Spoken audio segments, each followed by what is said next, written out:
Sarwenda kembali menyita perhatian publik. Di tengah suasana duka yang belum mereda, mantan personel Gerbang Cirebel ini akhirnya buka suara atas tuduhan keji yang menyeret nama putri sulungnya, Thalia Putri Onsu, dalam isu yang tak hanya mencoreng nama baik keluarga, tapi juga menyayat nurani sebagai seorang ibu.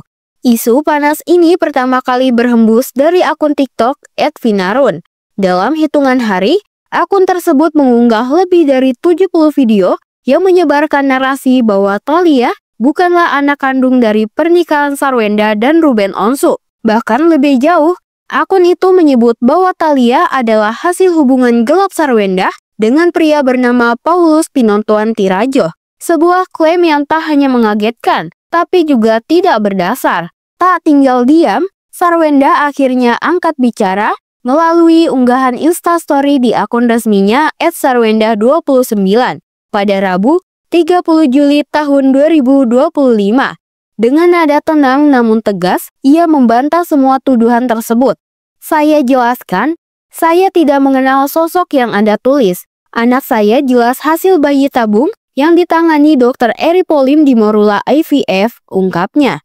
Ya, Sarwenda secara terbuka mengatakan bahwa Thalia adalah anak yang lahir dari prosedur bayi tabung yang dilakukan secara resmi di Morula IVF Jakarta.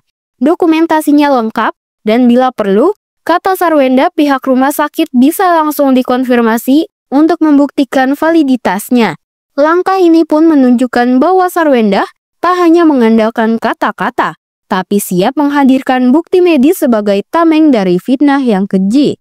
Lebih menyayat hati lagi, tuduhan tersebut datang di saat Sarwenda masih dalam suasana berkabung atas kepergian sang ayah tercinta Hendrik Lo yang meninggal dunia pada 19 Juli tahun 2025 lalu. Dalam kondisi batin yang masih terpukul, ia harus kembali didera tekanan. Kali ini dari dunia maya yang tak henti menyerangnya dengan kabar bohong. Karena ini menyangkut anak saya yang sama sekali tidak bersalah, tegas Sarwenda menahan emosi. Sebagai ibu dari 3 anak, ia merasa tuduhan ini melukai bukan hanya dirinya sebagai wanita dan ibu, tapi juga keluarga besar yang selama ini selalu berusaha menjaga kehormatan. Tak hanya menyerang privasi keluarga, akun penyebar rumor itu bahkan menyeret masa lalu Sarwenda saat masih aktif di dunia hiburan. Disebut-sebut bahwa hubungan terlarang dengan Paulus menjadi alasan Sarwenda didepak dari Cirebel. Padahal,